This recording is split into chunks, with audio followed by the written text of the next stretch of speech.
तो चाहे ओरिजिन्स की बात हो या कौन कहाँ पे कब था, ये विषय इतना ज़रूरी भी नहीं है।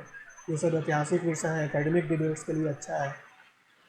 हमारा जो फोकस है वो वर्तमान पर है कि आज जो कायस्थ हैं, चाहे ओरिजिन कुछ भी हो, हमें उनके बारे में सोचना है कि आज जो कायस्थ है उनका वर्तमान अच्छा हो, भविष्य अच्छा हो।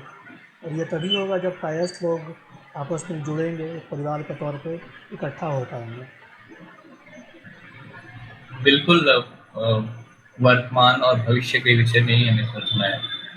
थोड़ा सा पास्ट के का बात करना, ओरिजिन का बात करना इसलिए जरूरी हो जाता है ताकि एक छोटा सा एक बेस बनाया जा सके, हाँ।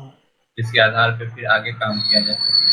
अपने निश्चित तौर बारे में पे हमें उसमें जानकारी तो होनी चाहिए ना, कि कोई भी हमसे पूछे तो हम बता पाएँ कि हम हाँ। कौन हैं और क्यों हैं। कोई अगर पूछता है तो आपके पास जानकारी हो सके कि आप उन्हें ये चीज़ें जो मैंने आपके साथ शेयर की, चित्रकूट भगवान की उत्पत्ति की कहानी हो या चंद्रसेनी कायस्थ प्रभु की उत्पत्ति की कहानी हो, जो पुराने अभिलेख प्राप्त हुए हैं उनके बारे में हो, या जो संस्कृत के नाटक हैं उनमें जो ज़िक्र मिलता है। जब आप ये बातें किसी को भी बताएंगे तो उसे स्वीकार करना ही पड़ेगा कि कायस्थों का कितना पुराना इतिहास है और कितना गौरवशाली इतिहास है। फिर लोग जो कानून और नियमों की बात करने वाले लोग होते हैं तो उन्हें भी आप बताइए कि ब्रिटिश राज में भी कई प्रकार के जैसे केसेस हुए हैं, उनमें जो निर्णय निकले हैं वो क्या रहे हैं।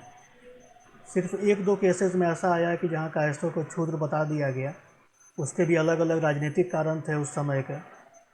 लेकिन बाद में सभी केसेस में फिर यही साबित हुआ कि कायस्थ क्षत्रिय हैं, कायस्थ द्विज हैं। तो ब्रिटिश काल के कोर्ट्स में भी, चाहे वो इलाहाबाद का कोर्ट हो, चाहे पटना का हो, चाहे कलकत्ता का हो, ऐसे कई सारे निर्णय मिलते हैं। आज़ादी के बाद भी वही चलता रहा। वर्ण आश्रम तो नहीं रहा, लेकिन एक फॉरवर्ड कास्ट और एक बैकवर्ड कास्ट की बात आ गई कि जो पिछड़े हैं उन्हें हम कुछ रिजर्वेशन वगैरह देंगे। तो कायस्थों को तो ऐसा कुछ नहीं दिया गया, तो यानी कि सरकारों ने स्वीकार किया कि कायस्थ फॉरवर्ड कास्ट है, जैसे ब्राह्मण है, जैसे राजपूत हैं, उसी प्रकार से। तो ये सब लॉजिक सभी कायस्थों को पता होना चाहिए कि अगर कहीं पर भी आपके सामने कोई सवाल उठाता है तो आप जवाब दे सकें। तो यही इस हमने 2 हफ्ते में जो डिस्कशन किया है उसका यही प्रयास था कि एक अपना बेस सभी लोगों को पता चले, एक जानकारी सभी लोगों को मिल जाए।